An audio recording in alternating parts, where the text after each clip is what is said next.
नमस्कार, good morning, स्वागत है आप सभी का। उम्मीद है आप सब बढ़िया होंगे और आपके एग्ज़ाम की प्रिपरेशन भी बहुत बढ़िया चल रही होगी। आज से आप लोगों के लिए एक नई सीरीज़ क्वेश्चंस की हम लोग लेकर आ रहे हैं और इस सीरीज़ को आपका कोशिश की जाएगी कि लंबे टाइम तक कंटिन्यू किया जाए।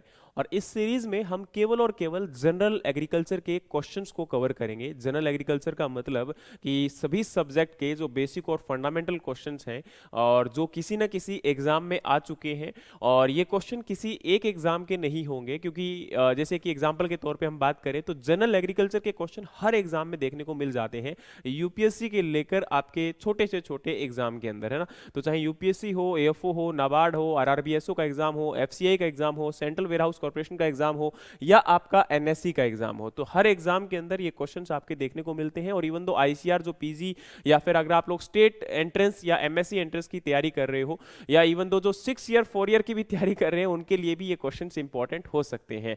तो इन सभी क्वेश्चंस को आप लोग मेरी एक सलाह मानकर नोट डाउन करना स्टार्ट कर दीजिएगा। कई बार बच्चे पीडीएफ वगैरह के रिकमेंडेशन करते हैं, तो मैं आपको एक बात बोलना चाहता हूं कि पीडीएफ आपकी फ़ोन के अंदर एक कचरा बनकर एक रिसाइकल बिन का जो डब्बा होता है ना, वैसे ही हमारे पड़ी रहती हैं और उनका कभी हम लोग यूटिलाइज भी नहीं करते। लेकिन अगर आप लोग एक आदत बना लेते हो क्वेश्चंस को नोट डाउन करने की, तो आपके पास एक क्वेश्चंस का भंडार हो जाता है और वो आप कभी भी कहीं भी यूज़ कर सकते हो। और इवन दो वो आपके जो है हर एग्जाम में काम आएगा। उसके बाद अपने जूनियर्स को भी आप उसको प्रोवाइड कर सकते हो और जो आपको एक क्विक रिवीजन करने में भी बहुत हेल्प करता है। तो ये बात शायद आप लोग उम्मीद कर पाऊंगा कि समझ जाओगे और एक नोटबुक अलग से लगा लोगे। और मैं वायदा करता हूं आप लोगों से कि इस सीरीज के माध्यम से मैक्सिमम टू मैक्सिमम क्वेश्चन आपको प्रोवाइड करवाने की जो है पूरा सहयोग दिया जाएगा, ठीक है। और आप लोग इन माफ़ी चाहता हूँ, थोड़ा सा टाइम आज आपका ले रहा हूँ इसलिए क्योंकि आपको बताना चाहता हूँ कि इस सीरीज में हम लोग क्या आपको देना चाहते हैं, ठीक है। और इसी के साथ में आपका जो ये सारा का सारा सिलेबस है एग्रीकल्चर का, वो भी हम लोग बेसिक से एंड तक कवर करेंगे और जहां पर भी उम्मीद रिक्वायरमेंट होगी उसको हम एक्सप्लेन करने की भी इसमें पूरी कोशिश करेंगे, ठीक है। तो चलिए स्टार्ट करते हैं आज के पहले क्वेश्चन से। पहला क्वेश्चन आपकी स्क्रीन पर है, क्वेश्चन को आप लोग जल्दी से कमेंट बॉक्स में आंसर करिएगा। क्वेश्चन है कि NAARM यानी कि national academy of agricultural research and management is located at. Question easy सा है, बहुत आसान है। और इस प्रकार के क्वेश्चंस भी मतलब ये नहीं है कि हमारा कोई क्वेश्चन है, ये एग्जाम के अंदर आए हुए क्वेश्चन ही है। और आपको भी पता है कि इंस्टीट्यूट्स, उनके एस्टेब्लिश्ड ईयर, ये भी आपके एग्जाम में पूछ लिए जाते हैं। तो यहाँ अगर हम बात करें तो आपका national academy of agriculture research and management institute ICR के द्वारा एस्टेब्लिश किया गया था। जो एजुकेशन और रिसर्च रिलेटेड जो प्रॉब्लम्स आती हैं या मैनेजमेंट रिगार्डिंग जो प्रॉब्लम्स आती हैं उनको टैकल करने के लिए। तो इस इंस्टीट्यूट को ना तो न्यू दिल्ली में आपका एस्टेब्लिश किया गया है, ना ही करनाल हरियाणा में और ना ही कटक ओडिशा में इसको एस्टेब्लिश किया गया है। This institute is establish in the Hyderabad और लगभग मुझे जहां तक याद है 1976 के अंदर इसको क्या किया गया था, एस्टेब्लिश किया गया था। तो ये जो इंस्टीट्यूट्स आपके हैं एग्रीकल्चर के, उनको जरूर याद करिएगा। और नॉट ओनली एग्रीकल्चर, मैं आपको बोलूंगा कि एग्रीकल्चर एसोसिएटेड जो भी इंस्टीट्यूट्स हैं उनको भी जरूर पढ़िएगा क्योंकि वहां से एग्जाम के अंदर क्वेश्चन आ जाते हैं। और अगर आप लोग एक एक दो दो करके रोज याद करते हो तो फिर लंबे टाइम तक याद भी रख जाते हैं, ठीक है। क्योंकि हम अगर इनको रिवाइज करते रहते हैं, अगर आप क्वेश्चंस को नोट डाउन कर लेते हो और मतलब आप 5-7 दिन के बाद सारे क्वेश्चंस को रिपीट भी कर दोगे, मान के चलो 7 दिन के अंदर हमने 100 या 200 क्वेश्चन को कवर किया। अब देखो, वैसे तो मैं आपको एक रिकमेंडेशन देता हूं, बहुत अच्छी ये चीज है कि आप लगभग आपके 50 क्वेश्चन हर रोज करो। अगर आपके एग्जाम के अंदर आपका कम से कम 3 महीने बाकी है, तो अगर आपका एग्जाम में 2 महीना बाकी है तो आप क्वेश्चंस को नंबर इंक्रीज कर दो, फिर 100 क्वेश्चन हर रोज करो।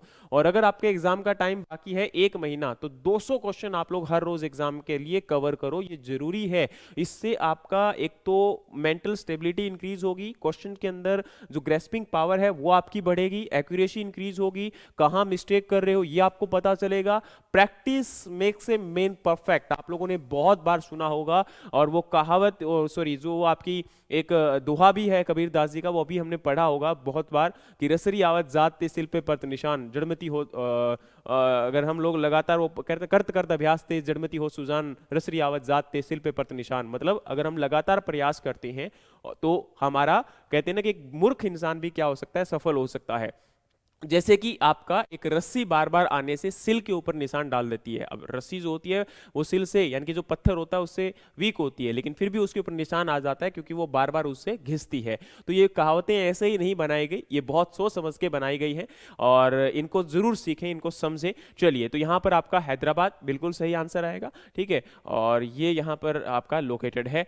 नेक्स्ट हम बात करते हैं कि percentage of net shown area in India which is irrigated is. अब देखो ये जो है वो आपके लिए काफी इंपॉर्टेंट है, करंट अफेयर का पार्ट भी है और जनरल भी एग्रीकल्चर के लिए इंपॉर्टेंट है। तो इसमें अगर हम बात करें तो आप लोग जानते होंगे कि हमारा इंडिया का लगभग नेट शोन एरिया कितना है जी, आपका 141 मिलियन हेक्टेयर एरिया है, ठीक है। और उसमें से हम लोग लगातार पढ़ते आए हैं कि 48 पॉइंट लगभग एरिया हमारा जो है, या 47.8 या 48.2% एरिया हम लोग अलग अलग रिपोर्ट्स में पढ़ते हैं कि इरिगेटेड है। लेकिन ये डेटा अभी आपका पुराना हो जाएगा क्योंकि 2000 अगर हम 13-14 या 14-15 या की रिपोर्ट के अनुसार बात करते हैं तो उसमें हमारा ये डेटा है 48% के नियर अबाउट। लेकिन 2022-23 की जो नीति आयोग की रिपोर्ट है उसके अनुसार ये डेटा आपका हो चुका है 52%। तो आंसर अभी क्या होगा जी, आपका 52% होगा। तो ये चीज जरूर याद करिएगा क्योंकि देखो यहां पर मैं बताना चाहता हूं कि नीति आयोग ने आपका 2022-23 की रिपोर्ट के अनुसार बताया कि कंट्री के अंदर टोटल 141 मिलियन हेक्टेयर एरिया जो नेट शोन एरिया है उसमें से 73 मिलियन हेक्टेयर एरिया यहां पर क्या है, इरिगेटेड है, जो कि लगभग आपका 52% बनता है। और ये आपका जो 2013-14 का डेटा था 47.8% एरिया उससे आपका बढ़ चुका है। अब यहां अगर हम बात करते हैं तो इवन दो हिंदुस्तान टाइम्स ने भी इसको पब्लिश किया था कि आपका नॉट ओनली हिंदुस्तान टाइम, बहुत सारे हैं, लेकिन उनका एक मेरे को अच्छा सा एक पोस्टर मिला जिसमें काफी चीजों को एक्सप्लेन किया जा रहा है एक साथ में। जैसे कि 52% ग्रोस ऑन एरिया आपका यहाँ पर इरिगेटेड में है। उसके बाद उन्होंने बताया कि 73% जो 73 मिलियन हेक्टेयर एरिया है उसमें से 8 मिलियन हेक्टेयर एरिया किस में आ चुका है, आपका स्प्रिंकलर और ड्रिप इरिगेशन यानी कि माइक्रो इरिगेशन के अंडर में कवर हो चुका है। फिर यहाँ पर बताया गया कि 40% जो आपका टोटल इरिगेटेड एरिया है वो कैनाल नेटवर्क के थ्रू, जो नहरें हैं उनके द्वारा इसमें क्या की जाती है, सिंचाई की जाती है। और बाकी जो रिमेनिंग आपका 60% लगभग बच जाता है, हम बात करें तो वो ग्राउंड वाटर से कवर होता है। और जो टोटल ग्राउंड वाटर एक्सट्रैक्ट किया जाता है आपके देश के अंदर यानी कि हमारे देश के अंदर, उसका लगभग 80%, अगर मान के चलिए 100 लीटर निकाला जा रहा है तो 80 लीटर किसमें यूज होता है जी, इरिगेशन में ही यूज होता है, एग्रीकल्चर पर्पज के लिए यूज होता है। अब बारी है कि यहाँ पर 6 स्कीम है जो कि इरिगेशन को कवर करने के लिए 2017 या 2015 से, 2017 तो गलत हो जाएगा क्योंकि 2015 से स्कीम को रन किया गया था। प्रधानमंत्री कृषि सिंचाई योजना आप लोग सब जानते हैं कि एक मेन स्कीम है जिसको रन किया जा रहा है लगातार इरिगेटेड एरिया जो है उसको इंक्रीज करने के लिए। हर खेत को पानी, इसी स्कीम का जो प्रधानमंत्री कृषि सिंचाई योजना है उसका मोटो है। और इसके अंदर सरफेस माइनर इरिगेशन, अब देखो आप लोगों को पता होगा कि नाबार्ड के द्वारा एक अलग से जो है फंड दिया गया है नाबार्ड को माइक्रो इरिगेशन को प्रमोट करने के लिए, और वो आपका लगभग कितना है जी, यहाँ पर 10,000 करोड़ रुपए है। और उसका मेन टारगेट यही है कि माइक्रो इरिगेशन जैसे कि ड्रिप और स्प्रिंकलर इरिगेशन है उनका एरिया जो है वो इंक्रीज किया जाए। उसके बाद प्रधानमंत्री कृषि सिंचाई योजना के अंदर में ग्राउंड वाटर प्रोजेक्ट, आप लोगों को पता होगा इरिगेशन जो प्रोजेक्ट होते हैं उनको यहाँ पर डिवाइड किया जाता है किसमें, 3 कैटेगरी के अंदर। और 3 कैटेगरी कौन कौन सी होती है जी, पहली आपकी है स्मॉल इरिगेशन प्रोजेक्ट यानी कि माइनर इरिगेशन प्रोजेक्ट भी बोल सकते हैं हम उसको। सेकंड नंबर पे आता है जी मीडियम इरिगेशन प्रोजेक्ट, और तीसरा यहां पर आता है जी लार्ज इरिगेशन प्रोजेक्ट। तो एरिया वाइज अगर हम बात करें तो इसको हम लोग डिवाइड करते हैं कि भाई लेस देन 2000 हेक्टेयर एरिया अगर किसी प्रोजेक्ट में कवर किया जाता है तो वो स्मॉल है, और अगर किसी प्रोजेक्ट में 2000 हेक्टेयर एरिया से 10,000 हेक्टेयर एरिया कवर किया जाता है तो वो आपका मीडियम है, और मोर देन 10,000 हेक्टेयर एरिया अगर किसी में कवर किया जाता है तो वो आपका लार्ज इरिगेशन प्रोजेक्ट है। और इवन दो इसको कई बार अमाउंट के बेसिस पर भी हम लोग डिवाइड कर सकते हैं कि लेस देन 2.5 मिलियन रुपीज जो है यहाँ पर स्मॉल इरिगेशन प्रोजेक्ट के लिए, 2.5 टू 50 मिलियन जो रुपीज होते हैं वो यहाँ पर मीडियम के लिए, और मोर देन 50 मिलियन रुपीज यहाँ पर दिए जाते हैं लार्ज इरिगेशन प्रोजेक्ट। तो कई बार अमाउंट बेसिस या एरिया बेसिस डिपेंड करता है कि किस अप्रोच के बिहाफ पर क्वेश्चन पूछा जा रहा है, तो वो आपका एग्जाम में आंसर हो सकता है। उसके बाद है स्पेशल पैकेज दिया गया है महाराष्ट्र को, क्योंकि महाराष्ट्र और राजस्थान की बात करते हैं तो यहाँ पर काफी एरिया ऐसा है जो कि आपका पोटेंशियल है एग्रीकल्चर के अंदर, और वहां से हम लोग बेटर प्रोडक्शन भी निकाल सकते हैं। तो उस एरिया में राजस्थान सरहिंद फीडर जो कि पंजाब से राजस्थान के अंदर जाती है, वहां पर उस एरिया को कवर करने के लिए, इरिगेशन फैसिलिटी प्रोवाइड करने के लिए शाहपुर कांडी प्रोजेक्ट। तो ये आपके सारे वो प्रोजेक्ट्स हैं जिनमें कोशिश की जा रही है कि भाई ज्यादा से ज्यादा एरिया जो है वो इरिगेशन के अंडर में लाया जा सके। तो ये आपका इरिगेशन के रिगार्डिंग थोड़ा सा एक इंट्रोडक्शन कह सकते हो, और आपके लिए इंपॉर्टेंट भी है क्योंकि यहाँ से एग्जाम में आपके एक दो क्वेश्चन कई बार आ जाते हैं। बाकी और भी अगर कोई रिक्वायरमेंट हो, अच्छा एक चीज़ और मैं आपको बोलना चाहता हूँ कि आप लोगों की जो भी रिक्वायरमेंट्स हो, और कई बार हम लोगों से भी कभी जो मिस्टेक्स हो जाती हैं तो उनको आप लोग हमें माफ़ करना, और आप लोग भी जो भी रिक्वायरमेंट है आपकी जो क्वेश्चंस के रिगार्डिंग आप उनको कमेंट बॉक्स में बताइएगा। हम कोशिश करेंगे कि आपके साथ बहुत अच्छे तरीके से उनको एक्सप्लेन किया जा सके ताकि आने वाले एग्जाम में ऐसे क्वेश्चंस आपको हेल्प कर सके।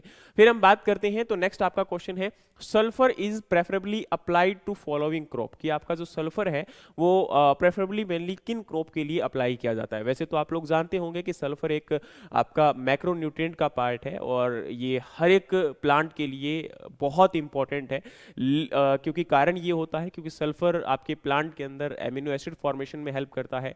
उसी प्रकार से ये बहुत सारे एंजाइम्स और को एंजाइम्स को एक्टिवेट करने में एक इंपॉर्टेंट रोल प्ले करता है। इवन दो जो आपकी लेग्यूम क्रॉप होती है उनमें नाइट्रोजन फिक्सेशन जो प्रोसेस है उसको भी एनहेंस करता है। तो इस प्रकार से मतलब जो नोड्यूल फॉर्मेशन होती है उसमें भी एक इंपॉर्टेंट रोल प्ले करता है। लेकिन हम बात करते हैं तो इसमें जो प्रेफरेबली जब भी बात आएगी तो याद रखना कि जो आपके क्रूसीफेरस प्लांट होते हैं या जो आपके ऑयलसीड क्रॉप होती हैं उनके लिए इसकी रिक्वायरमेंट काफी ज्यादा होती है, और उनमें जो है इसके ऑयल कंटेंट को इंक्रीज करने के लिए, या फिर ऑयल सीड्स जैसे कि हम मस्टर्ड की बात करें तो उनके अंदर आप लोगों को पता चलेगा कि भाई जो आपका कंपाउंड फॉर्मेशन होता है जिनमें से जिसकी वजह से उसमें एक आपका एक जो है स्मेल आप लोग कह सकते हो, या फिर जो आपकी एक टॉक्सिसिटी कह सकते हो, या फिर उसके अंदर एक जो आपका मतलब जो उसका एक जो फ्लेवर होता है वो किसकी वजह से आता है, वो आपके सल्फर कंपाउंड्स की वजह से ही आता है। ठीक है, तो यहां अगर हम बात करें तो वैसे जो सल्फर है वो तीन एसेंशियल एमिनो एसिड, एक तो मेथ्योनिन का और एक सिस्टीन का और एक सिस्टाइन का, इन तीनों का ही एक इंपॉर्टेंट कंपोनेंट यहां पर कंसीडर किया जाता है। ठीक है, तो प्रेफरेबली अगर हम बात करें तो सल्फर मेनली किसके लिए है, ऑयल सीड्स के लिए है। बाकी यहाँ पर आप लोग देख सकते हैं कि जैसे for example between 100 to 200 kilogram SO3 पर हेक्टेयर, और यहाँ पर ये मेनली ये कह सकते हो कि भाई इन क्रॉप्स के लिए आपकी रिक्वायरमेंट क्या है, ज़्यादा है। और जैसे कॉर्न, सीरियल्स, बीट, पोटैटो की बात करें तो इनकी आपकी with respect to these all crop यहाँ पर क्या है, रिक्वायरमेंट कम है। तो जैसे आपके अनियन की बात करते हैं, गार्लिक की बात करते हैं, तो इनके अंदर जो एलाइल प्रोपाइल डाइसल्फाइड या एलाइल प्रोपाइल जो कंपाउंड होता है उस कंपाउंड का भी रिस्पॉन्सिबल एक मेजर कंपोनेंट, क्योंकि सल्फाइड क्या है आपका, सल्फेट है ना, तो वो आपका इसी का। ठीक है, cabbage, canola, mustard, clover, forest grasses, अल्फा अल्फा, इन सभी के अंदर ही ये क्या आपका इंपॉर्टेंट कंसिडरेशन इसको माना जाता है। ठीक है, चलिए फिर हम बात करते हैं आपकी अगले क्वेश्चन की तरफ। अगला क्वेश्चन है digestion and absorption of food in insect take place in, आपका जो डाइजेशन या फिर हम बात करें तो यहाँ पर एब्जॉर्प्शन जो है वो इनमें से किस में आपका टेक प्लेस करता है, प्रोकैटोडियम या फिर आपका स्टोमोडियम या फिर आपका मेजेंट्रॉन या फिर आपका प्रोवेंट्रिकुलस। तो आपको पता है इंसेक्ट की जो बॉडी होती है वो इस प्रकार से तीन मेजर पार्ट में डिवाइड हुई होती है, फोरगट, मिडगट और हिंडगट। तो आप लोगों को वैसे तो फोरगट, मिडगट, हिंडगट में तो याद आ गया होगा कि मिडगट के अंदर मेनली जो है ये डाइजेशन और एब्जॉर्प्शन का एक प्लेस होता है, क्योंकि फोरगट की बात करें तो ये वो पार्ट है जो मेजरली यहाँ पर च्यूइंग वगैरह या फूड को बात करता है, और लास्ट का ये वो पार्ट है जिसमें मेलफिजियन ट्यूब्यूल्स वगैरह प्रेजेंट होती है, जहां से आपका एक्सक्रीटरी जो पार्ट है वो वर्क करता है। तो मेजरली इसके अंदर जो आपका मिड गट होता है वहां पर डाइजेशन और एब्जॉर्प्शन होता है, लेकिन इसमें से मिसगट जो है वो कौन सा पार्ट रिप्रेजेंट करता है, मेजेंट्रॉन करता है। तो ये आपके तीनों ही पार्ट को यहाँ पर आप लोग देख सकते हो। फोरगट को हम लोग स्टोमेडियम बोलते हैं, और मिडगट को आप लोग मेजेंट्रॉन बोलते हो, और आपका हिंडगट जो होता है वो प्रोक्टोडियम होता है। तो ये तीनों जरूर याद करिएगा। और इस प्रकार से देखो बेसिक सी चीजें हैं, जैसे ये NSC हो गया, FCI हो गया, CWC हो गया, इनमें ये क्वेश्चन, या फिर आपका AFO का एग्जाम भी होता है ना, उसमें भी ये कॉमन क्वेश्चन है। और ये कोई ये नहीं है कि भाई मैंने आपको ये से बना के दे दिया, नहीं, आप इनको अच्छे से पढ़ो, इनको जानने की कोशिश करो। इवन दो इंसेक्ट का जो मॉर्फोलॉजिकल पार्ट है और इंसेक्ट का जो डाइजेशन है, इन सबको थोड़ा सा अंडरस्टैंड करना जरूरी है अगर आप लोग इन एग्जाम के लिए जा रहे हो। तो यहाँ से आपके इंसेक्ट्स की मॉर्फोलॉजी के रिगार्डिंग भी क्वेश्चंस बहुत अच्छे से, या फिजियोलॉजी के रिगार्डिंग क्वेश्चंस अच्छे से आ जाते हैं। चलिए हम आगे बढ़ते हैं। अगला क्वेश्चन है dash herbicides are spread before the emergence of crop and weed. मतलब यहाँ पर क्वेश्चन पूछा गया गया है कि कौन से हर्बिसाइड्स हैं जो कि आपका क्रॉप और वीड की इमर्जेंस से पहले आपके अप्लाई किए जाते हैं। तो देखो आपका सिंपल सा फंडा है कि नाम से पता चल रहा होगा, एक तो यहाँ पर प्री इमर्जेंस और एक प्री प्लांट और एक पोस्ट इमर्जेंस, इनको लेकर बड़ी कंफ्यूजन होती है ना। तो इसका आंसर मैं पहले दे देता हूं कि ये आपका है प्री इमर्जेंस। लेकिन इसका फिर क्या होगा, प्री प्लांट कौन सा होता है?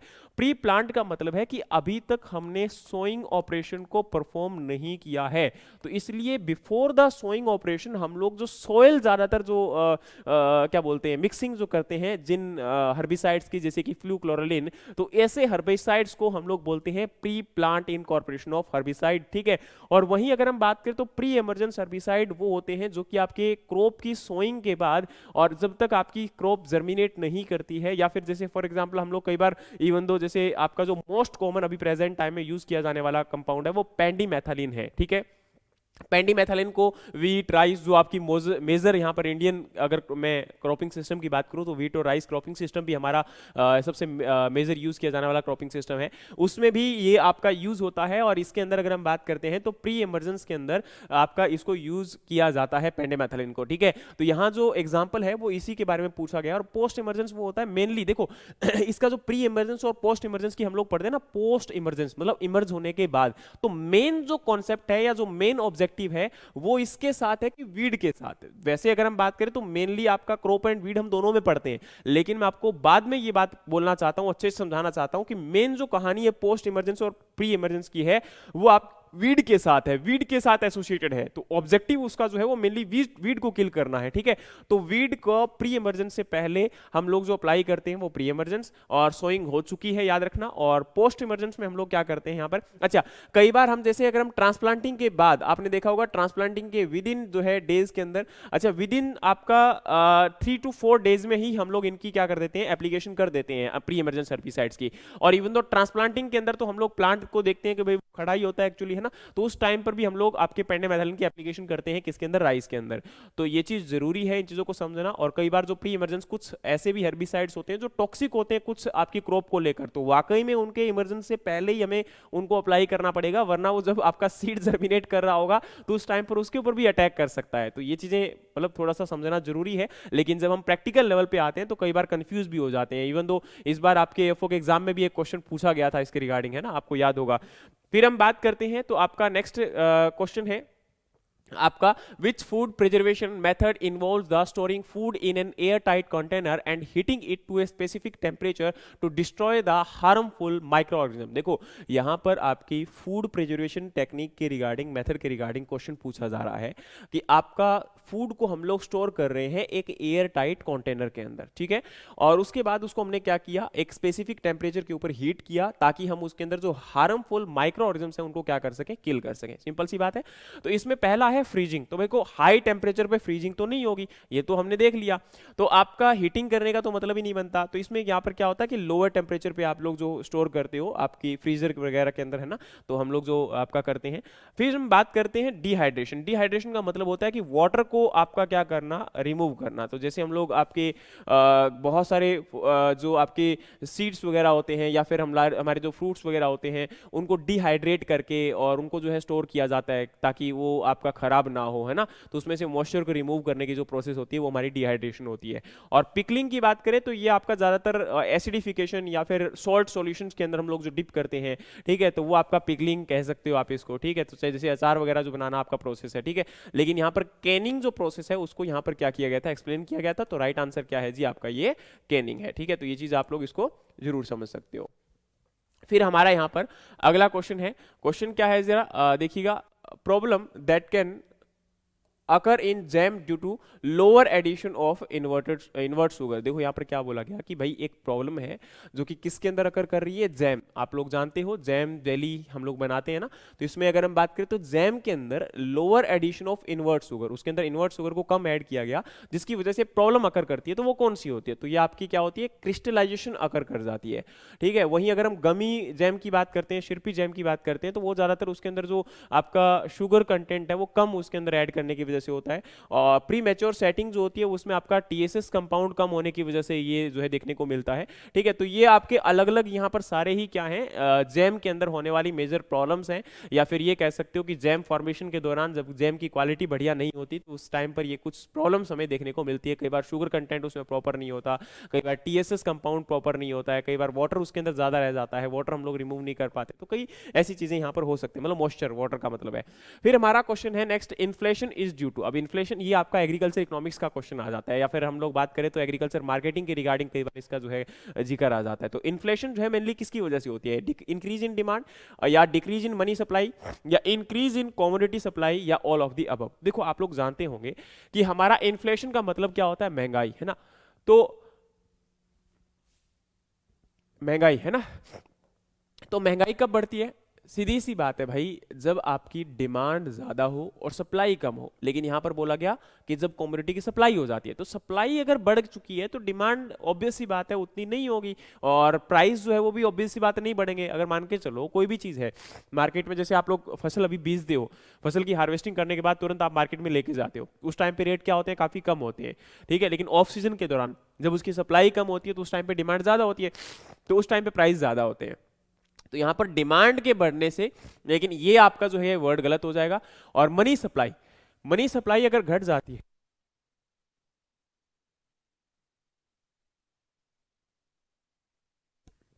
हाँ मनी सप्लाई अगर घट जाती है तो उससे क्या होगा। अब देखो आप लोगों को पता है कि भाई पैसा अगर नहीं होगा तो फिर वहां पर कैसी महंगाई, पैसा लोगों के पास होगा तभी तो लोग पैसा निकालेंगे, और पैसा निकालेंगे तभी तो लोग पैसा अच्छे से ले पाएंगे। तो आपका ये जो मनी सप्लाई डिक्रीज होने से इन्फ्लेशन बढ़ता नहीं है, मनी सप्लाई आपकी बढ़ती है, तब वहां पर आपका इन्फ्लेशन देखने को मिलता है। तो इंक्रीज इन मनी सप्लाई जो है वो आपका इन्फ्लेशन। बाकी ऐसा नहीं है कि केवल इतना ही होता है, इंटरनेशनल एक्सपोर्ट इंपोर्ट, इसके अलावा आरबीआई की जो मॉनेटरी पॉलिसीज हैं, ये बहुत सारी चीजें होती है जो इन्फ्लेशन वगैरह को कंट्रोल करती हैं। इन्फ्लेशन जो है उसमें रिस्पॉन्सिबल होती है इन्फ्लेशन या डिफ्लेशन के अंदर, लेकिन उतना ही हमारा इस समझना जो है इस कॉन्सेप्ट को वो बहुत जरूरी होता है। ठीक है, एग्रीकल्चर कमोडिटीज की बात करें तो हैजिंग और स्पेकुलेशन जो होता है वो भी बहुत इंपॉर्टेंट रोल प्ले करता है आपकी इसके अंदर, इन्फ्लेशन और डिफ्लेशन के अंदर।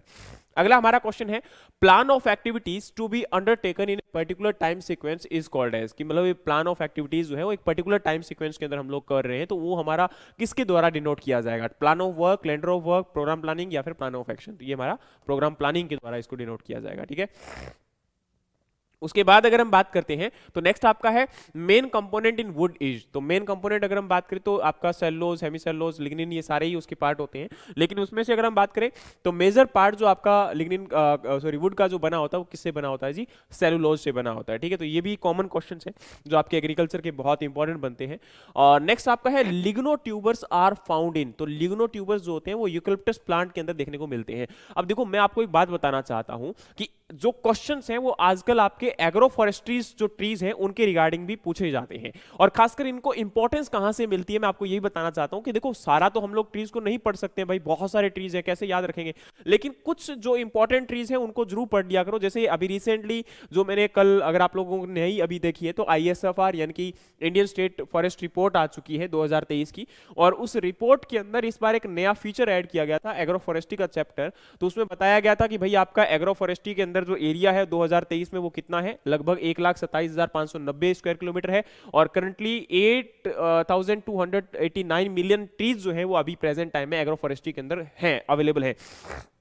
तो हाईएस्ट ग्रोइंग स्टॉक जो है वो किस स्टेट में है, महाराष्ट्र में है, उसके बाद कर्नाटका में है, फिर ओडिशा में है, फिर आपका राजस्थान में है। लेकिन मैं जो बताना चाहता हूं वो क्या था कि ISFR 2023 की रिपोर्ट के अनुसार अभी 5 मेजर आपकी प्रेवलेंट स्पीसीज है एग्रो फॉरेस्ट्री में जिनको मेजरली ग्रो करवाया जाता है। जैसे कि अगर हम बात करें तो मैंगीफेरा इंडिका जो कि आपका मैंगो है, ठीक है। फिर हम बात करते हैं तो यहां पर आपका उसके बाद नेक्स्ट है अजाडिरेक्टा इंडिका जो कि आपका नीम है, ठीक है।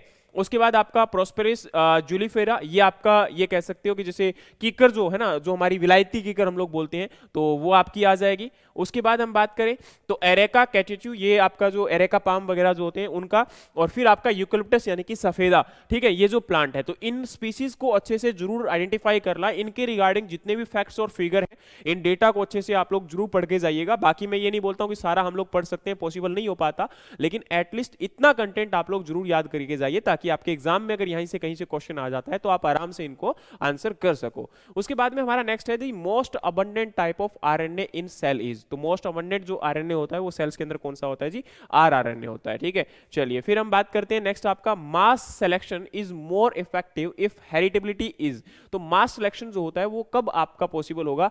जब आपकी हेरिटेबिलिटी जो है वो हाई होती है, लो होती है, जीरो होती है, नेगेटिव होती है। तो मास सिलेक्शन मतलब हेरिटेबिलिटी। हेरिटेबिलिटी का मतलब क्या है कि आपका जो कैरेक्टर है वो पेरेंट से बच्चे के अंदर ट्रांसफर हुए हैं। तो हाई जो हेरिटेबिलिटी होगी वहीं पर मास सिलेक्शन क्या होता है आपका? मोर इफेक्टिव हो सकता है।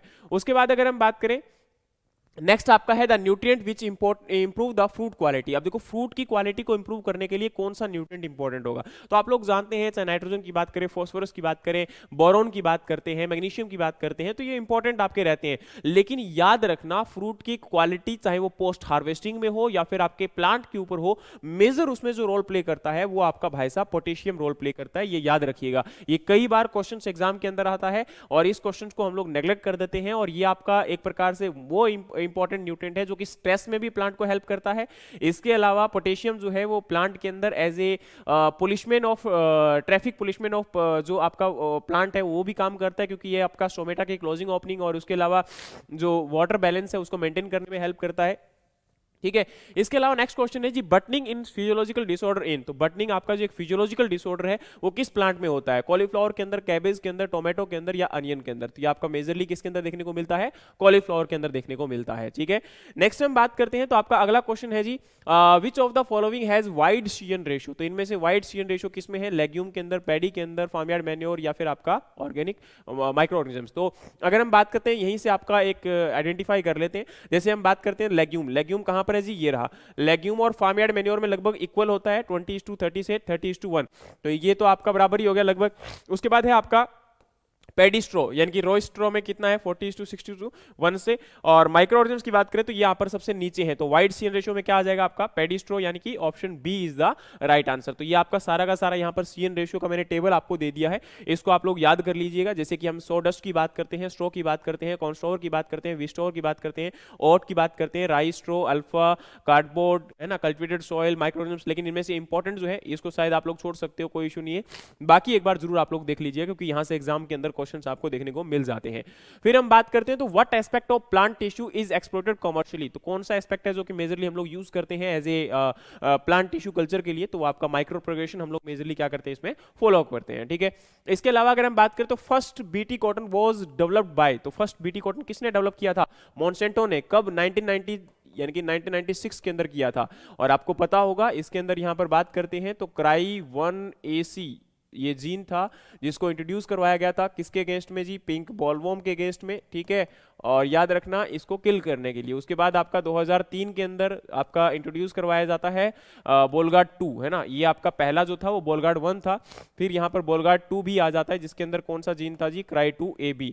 अच्छा, इंडिया के अंदर पहली बार जो कॉटन आता है वो कब आता है जी? बीटी कॉटन वो 2002 में आता है। कब आता है? 2002 में। और इंडिया में ये कब आता है? तो इंडिया में ये आता है जी 2006 के अंदर। ठीक है, ये भी याद रखिएगा क्योंकि यहाँ से कई बार एग्जाम के अंदर क्वेश्चंस आपके आ जाते हैं। ठीक है, चलिए नेक्स्ट हम बात करते हैं तो आपका अगला क्वेश्चन है विच of the following is an exclusive seed borne disease. अच्छा, वैसे तो अगर हम बात करें तो यहाँ पर जो भी आप लोग ऑप्शन देख रहे हो जैसे कि लूज स्पॉट ऑफ व्हीट है, बैकनी डिजीज ऑफ राइस है, कर्नाल बंट ऑफ व्हीट है, downy mildew of pearl millet है, ये सारे के सारे सीड बॉर्न डिजीज है। लेकिन जो क्वेश्चन पूछा गया बड़ा इंटरेस्टिंग क्वेश्चन मुझे लगा और ये मैं भूल गया, आई थिंक सो एमपी या राजस्थान के किसी स्टेट एग्जाम में क्वेश्चन पूछा गया। अच्छा, इवन दो जो राजस्थान का डब्ल्यू का एग्जाम हो रहा है उसमें भी आपके इस प्रकार के क्वेश्चंस कई बार आ जाते हैं। ठीक है, ये मुझे नहीं पता कि किस एग्जाम का है, या तो एमपी के एग्जाम का या स्टेट एग्जाम का आपका राजस्थान का है, मैं भूल गया हूं। ठीक है, लेकिन ये कल ही मैं लिख रहा था इस क्वेश्चन को। तो देखो ये जो क्वेश्चन है यहाँ पर काफी अच्छा है और इसमें सारे के सारे ही ऑप्शन हमारे यहाँ पर जो है इंक्लूड होते हैं। लेकिन अगर आप लोग एक थोड़ा सा इंटरेस्टिंग फैक्ट इसमें से आइडेंटिफाई करना पड़ोगे तो आपको पता चलेगा कि क्या है। अच्छा, इसके अलावा अगर हम बात करते हैं तो बैक्टीरियल ब्लाइट ऑफ राइस या red rot of sugarcane, ये सारे हमारे क्या होते हैं? आपके सीड बॉर्न डिजीज ही होते हैं। लेकिन इसमें से ये आपका जो है वो क्या है? इंटरनल सीड बॉर्न डिजीज है, बाकी यहाँ पर चाहे इसकी बात करें इसकी बात करें तो ये आपके एक्सटर्नल है, ये भी एक्सटर्नल है, ये इंटरनल और एक्सटर्नल दोनों होता है, लेकिन यहाँ पर एक्सक्लूसिव जो पूछा गया है तो उसमें राइट आंसर हमारा क्या जाएगा जी, लूज स्मट ऑफ वीट जाएगा, जो इंटरनल शीट बॉन्ड है केवल आपका। तो इस प्रकार के क्वेश्चंस कंफ्यूज करते हैं और एग्जाम में हम लोग, वही बात है कि याद नहीं होता है, तो मैं बार बार बोलता हूं, तभी तो आपको एक चीज बोलता हूं कि सब चीजों को पढ़ो, आप एक चीज से आइडेंटिफाई नहीं करते हो।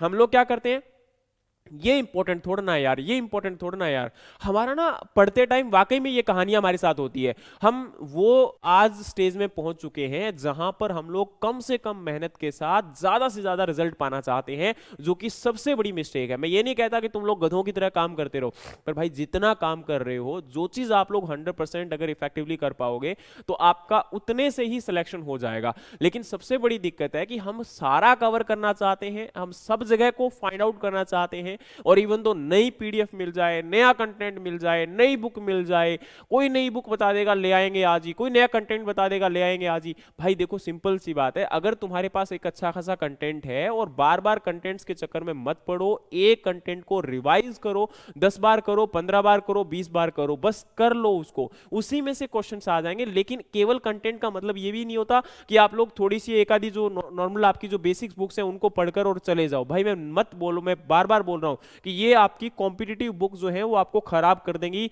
आप लोग रेफरेंस बुक को पढ़ना स्टार्ट कर लो, अगर आपको वाकई में अपने जीवन को सुधारना है, आप कॉम्पिटिटिव एग्जाम में जाना चाहते हो। अदरवाइज आज ही छोड़ दो इसकी तैयारी तुरी, क्योंकि आपको पता है एग्जाम टफ्स होते जा रहे हैं, exam is not that much easy आज के टाइम पर, उनको इक्वली आपका हार्ड किया जा रहा है। ठीक है, तो please try to understand, and government is trying always that कि आप लोग कितना कॉम्प्लिकेटेड अपने आप को बना सकते हो, क्योंकि आप जितना इस प्रकार से ये होच-पोच बनाते हो ना, आप आज जिंदगी के अंदर हर काम करना चाहते हो। वही वाली बात है कि हम लोग मजे भी लेना चाहते हैं, हम लोग जो है आपका पढ़ना भी चाहते हैं, हम लोग एक जॉब भी आईएएस ऑफिसर की पाना चाहते हैं, तो फिर सारे काम नहीं हो पाते भाई, एक आधी चीज को ही करो। ठीक है, चलिए, तो इसका आंसर यहाँ पर लूज मेट ऑफ वीट कर लेना। फिर आपका है what is the unit of oxygen diffusion rate, तो ये आपका माइक्रोग्राम सेंटीमीटर स्क्वायर पर मिनट जो है यहाँ पर राइट आंसर इसका होगा। ठीक है, तो ये थे जी आज के क्वेश्चन जिनको हम लोगों ने डिस्कस किया। उम्मीद है कि आप लोगों को हेल्प करेगा। आप हमारे जो भी एक रिसेंट हम लोग कोर्सेज को लॉन्च कर रहे हैं उनको आप अगर ज्वाइन करना चाहते हो तो 1 जनवरी से हम लोग स्टार्ट कर रहे हैं। उसमें भी हम लोग बहुत इफेक्टिवली आपको तैयारी करवाते हैं, हर सब्जेक्ट को बहुत अच्छे से पढ़ाया जाता है, बेसिक से एडवांस तक हम लोग सारा सिलेबस कवर करते हैं, और हम कोशिश करते हैं कि उसमें हर चीज आपको जो आने वाले एग्जाम के अंदर आप लोग कवर करने वाले हो उसको कवर करवाया जाए। और सारी की सारी फैकल्टीज हमारे पास जो अवेलेबल है वो बहुत ही बेस्ट है, रिफाइंड है, मोस्ट प्रोबेबली उनमें से आपके किसी न किसी जॉब में प्रेजेंट है। तो आपके पास एक यही एक ये बोलना चाहता हूं कि आप लोग इनको ज्वाइन कर सकते हो, और ये हम लोग कोशिश करें कि आपको 100% इफेक्टिविटी के साथ पढ़ा सकें। उम्मीद है कि पूरा का पूरा सेशन आपको हेल्प करेगा। और आज के लिए इतना ही, और नेक्स्ट वीडियो में, नेक्स्ट सेशन में हम आपके साथ जरूर मिलेंगे। अगर आपका किसी प्रकार का भी कोई राय है या फिर आप लोग हमसे कुछ बोलना चाहते हैं, आप लोग कोई सजेशन देना चाहते हैं, तो आप हमें कमेंट बॉक्स में बता सकते हैं। ड्यूरिंग द सेशन अगर कोई मिस्टेक हुई है तो हम आप लोगों से पहले ही माफी चाहते हैं। Thank you so much, have a great day. जय हिंद, जय भारत।